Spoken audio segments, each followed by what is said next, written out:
마음을 기경하라. 오늘 말씀은 마태복음 13장 18절에서 23절입니다.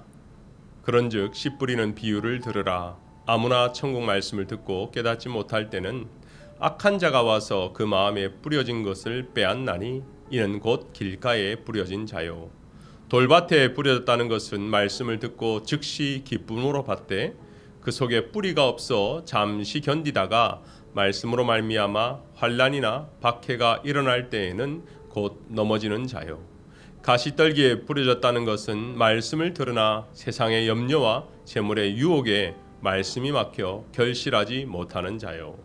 좋은 땅에 뿌려졌다는 것은 말씀을 듣고 깨닫는 자니 결실하여 어떤 것은 100배, 어떤 것은 60배, 어떤 것은 30배가 되느니라 하시더라. 비유는 신약 성경에서 가장 많이 등장하는 예수님의 프리칭 방식입니다. 지금으로 생각하면 현대인들이 하루에도 수없이 접속하는 유튜브 영상을 통한 교육이라고 하면 딱 이해가 되실 거예요.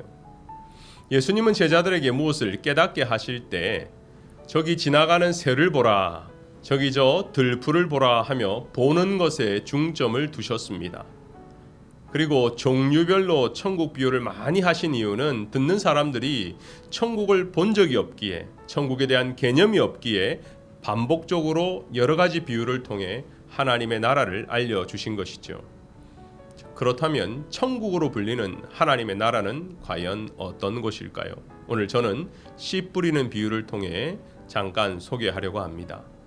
어떤 농부가 씨를 뿌렸는데 어떤 씨는 사람들이 많이 다니는 길가에 떨어져 열매를 맺지 못했습니다. 새들의 밥이 되어버렸습니다. 어떤 씨는 흙인데 속에는 자갈이 많아 뿌리를 내리지 못했어요. 어떤 씨는 흙은 좋은데 가시덤불로 덮여 있어 전혀 열매를 맺지 못하는 경우도 있습니다. 마지막 씨는 옥토라고 불리는 아주 좋은 땅에 떨어져 오늘 말씀처럼 풍성히 열매를 맺었습니다. 이것이 오늘 씨 뿌리는 비유의 내용입니다.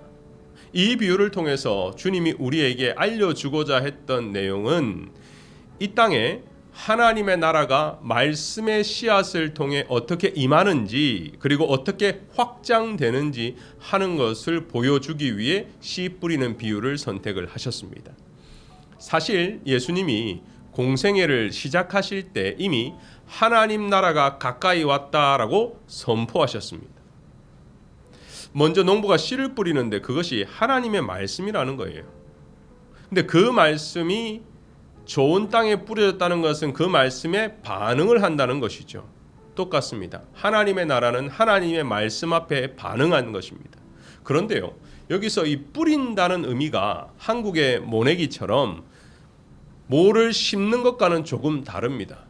그 당시 고대 근동 농업 문화를 보면 팔레스타인은 나주 평야처럼 평평한 논이 거의 없었다고 해요. 그러다 보니 평평하지 못한 구릉지 밭, 점점 올라가는 구릉지 밭이 이스라엘에는 많았습니다. 그러다 보니 농부들이 씨를 심는 것이 아니라 그냥 다 이렇게 뿌려보는 거예요. 그러니까 이 씨들이 어디에는 돌밭, 어디에는 가시덤불, 어디에는 길가에도 떨어지기도 했습니다. 중요한 것은 우리의 심령이, 우리의 마음이 그 네 개 중에 하나의 밭이라는 거예요. 중요한 건 씨도 아닙니다. 뿌리는 자도 아닙니다. 우리의 마음입니다. 왜냐하면 같은 농부가 같은 씨를 뿌렸기 때문입니다. 사랑하는 빈내리 성도 여러분, 오늘 씨 뿌리는 비유를 통해서 하나님이 나에게 말씀하시는 것을 깨달았으면 좋겠어요. 오늘 말씀을 통해서 과연 나의 마음은 어떤 상태인가 되돌아보는 것이 필요하죠. 1년 365일 24시간 우리의 마음이 옥토가 되면 얼마나 좋겠습니까? 근데 그건 안 돼요. 불가능해요. 하지만 노력은 해야 됩니다. 말씀을 받기 위한 사모하는 마음도 필요하고요. 그리고 무엇보다 내 마음이 옥토가 되기 위해서 기경하는 것, 땅을 뒤집는 것이 필요합니다. 시편 기자는 이렇게 고백했어요. 주여 내 속에 정한 마음을 창조하사 내 안에 정직한 영을 새롭게 해달라고 기도했습니다. 내 안에 정직한 영이 계속 기경될 수 있도록 새로워질 수 있도록 기도했다라는 거예요. 호세아 선지자는 자기를 위하여 공의를 심고 인애를 거두라. 너희 묵은 땅을 기경하라. 묵어 있는 땅, 이미 돌이 꽉 차 있는 땅을 흔들어 내라는 거예요. 왜? 지금이 곧 여호와를 찾을 때니 마침내 여호와께서 오사 공의를 비처럼 너희에게 내리시리라. 우리의 마음을 기경하는 것은 하나님을 찾는 것입니다. 우리의 마음을 기경하는 것은 이제 하나님을 바라보고 사는 것입니다. 사실 이민생활을 하면서 신앙생활을 하면요, 말씀이 들어가도요, 또 월요일, 화요일 우리의 삶을 살아가면 뿌리 내리지 못하는 상황이 너무나 많이 있어요. 자녀를 보고 나의 재정을 보면 세상의 염려와 재물의 유혹으로 늘 넘어지는 내 자신을 보기도 합니다. 그러나 그럼에도 불구하고 넘어졌다 할지라도 여러분, 하나님의 나라는 하나님의 말씀의 시로 오늘도 시작된다는 것을 믿으시기를 바랍니다. 그렇다면 구체적으로 옥토를 만들기 위해서 어떻게 하면 좋을까요? 오늘 19절에 보니까 이렇게 나와 있어요. 악한 자가 와서 씨를 빼앗아 간다라는 거예요.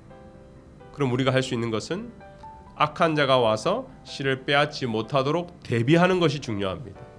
신앙생활을 하면 영적인 전쟁이 시작되죠. 전쟁은 주적이 있다는 것입니다. 사탄은 어떻게 해서든지 우리가 하나님의 말씀을 받지 못하게 하고 받는다 할지라도 열매 맺지 못하게 방해할 거예요. 이것을 알지 못하면 우리가 농사를 쉽게 생각하는 거랑 마찬가지입니다. 사실 저는 농사를 지어본 적은 없습니다. 뒷마당에서 깻잎, 부추 정도만 봤어요. 근데 그것도 자주 확인하지 않으면 안 되는 것 정도는 압니다. 하지만 농사를 지을 때 정말 흉작에 대한 이야기를 할 때마다 꼭 듣는 것이 두 가지가 있어요. 하나는 날씨, 또 하나는 병충해입니다.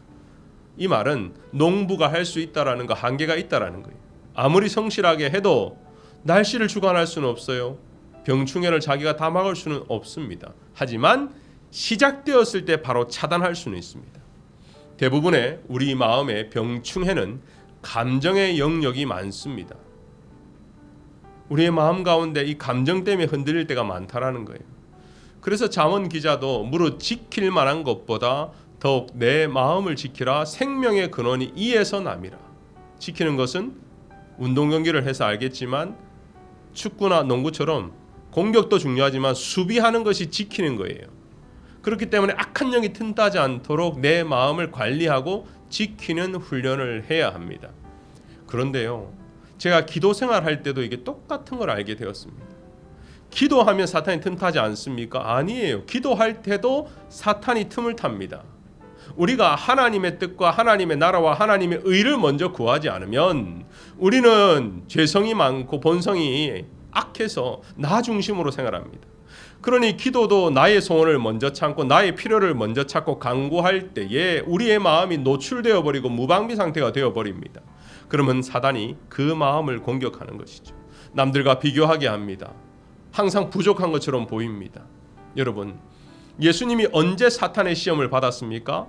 40일 금식 기도 후에 시험을 받았어요. 근데 그 시험의 주제가 뭔지 아세요? 먹는 거였어요. 이 돌덩이가 떡이 되게 하라. 우리 삶에서 나타나는 시험, 그런 유혹들이었습니다. 사탄은 우리가 기도하는 중에도 어떻게 해서든지 우리를 흔들려고 할 것입니다. 악한 영은 우리를 너무나 잘 알기 때문에 어떤 문제로 유혹하면 넘어지는지를 알고 있기에 우리가 수비하고 지키는 이것이 필요하다는 것입니다. 여러분, 주님이 이 시험을 어떻게 이겨내셨습니까? 여기서 우리가 승리하는 힌트를 하나 발견할 수 있어요. 돌덩이가 떡이 되라고 했을 때에 주님이 이렇게 말씀하셨죠. 사람이 떡으로만 사는 것이 아니라 하나님의 말씀으로 살아야 한다. 그렇습니다. 오늘도 다른 거 없습니다. 하나님의 나라는 우리 가운데 말씀의 씨앗이 심겨지고, 그리고 오늘 말씀처럼 영의 생활, 하나님을 기쁘시게 하는 생활, 이것이 가득할 때에 우리의 삶 가운데서 승리하고 하나님을 기쁘시게 하는 하나님의 백성이 될 줄 믿습니다. 함께 기도하겠습니다.